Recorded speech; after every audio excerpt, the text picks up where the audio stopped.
of about 15 million Nigerians who the survey showed had abused drugs in the previous year, we have about 10.6 million of them abusing cannabis, which we commonly call Indian hemp.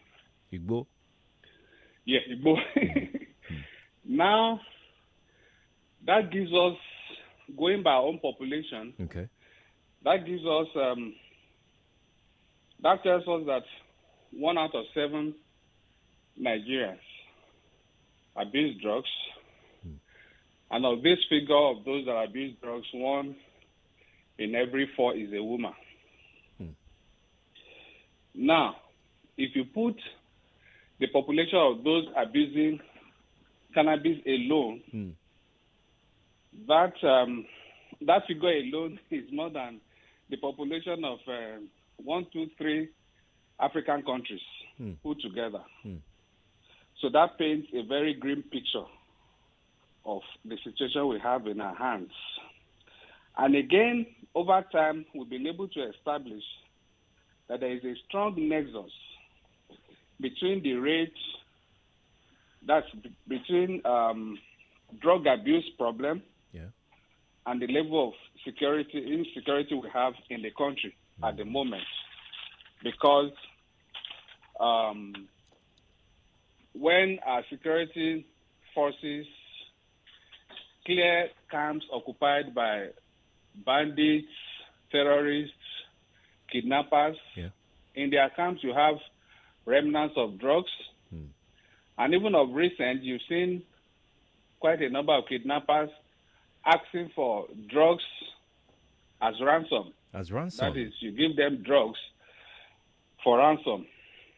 So that goes a long way to confirm that these people cannot, in their right senses, do what they are doing except they are being propelled by these illicit substances. Between January and now, we've arrested well over 11,000 traffickers, people. That is huge. And out of this, I can tell you that we have about 5,000 cases filed in court, out of which more than 1,000 of them have been jailed and are serving jail terms as we speak. Over 3,000 others are ongoing. They are facing trial as we speak. Out of 11,000, you have 5,000 in court. What happens to the remaining 6,000? Yeah, that, like I told you, there are some situations. What we do is not all about punitive. Yeah. In some situations, when we review a particular case, that gives us the next thing to do, the next strategy to adopt, to employ, whether to send this person to jail or to take this person in, counsel and rehabilitate the person. This allegation that I have heard about NDLEA officers reselling seized drugs. In fact, some NDLEA officers from these allegations that people have sent in have turned themselves into a cartel where they have access to these seized drugs and then they distribute it. They have their own networks. Have you heard of this? I don't think that is possible. It could have happened in the past. Okay. I'll tell you why. It could have happened in the past. But as I speak with you, that is absolutely impossible. Anybody, because there are different measures, there are different mechanisms put in place now that makes it extremely impossible for anybody to tamper or tinker with drug exhibits. Okay. Because one, apart from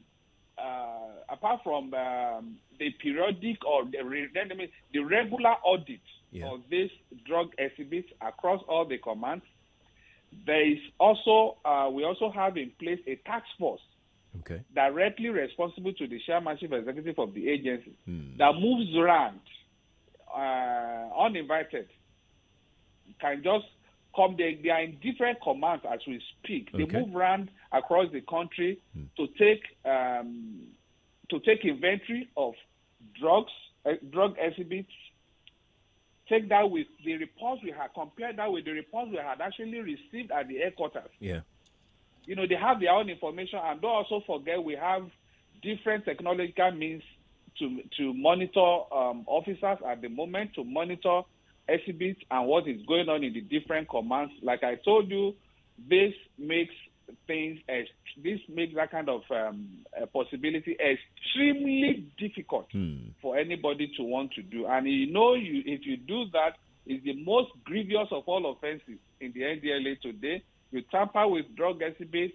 One, you would have lost your commission. That is, you would have lost your job. Yeah. 2, life jail. Life in jail. So how would anybody want to risk all of that?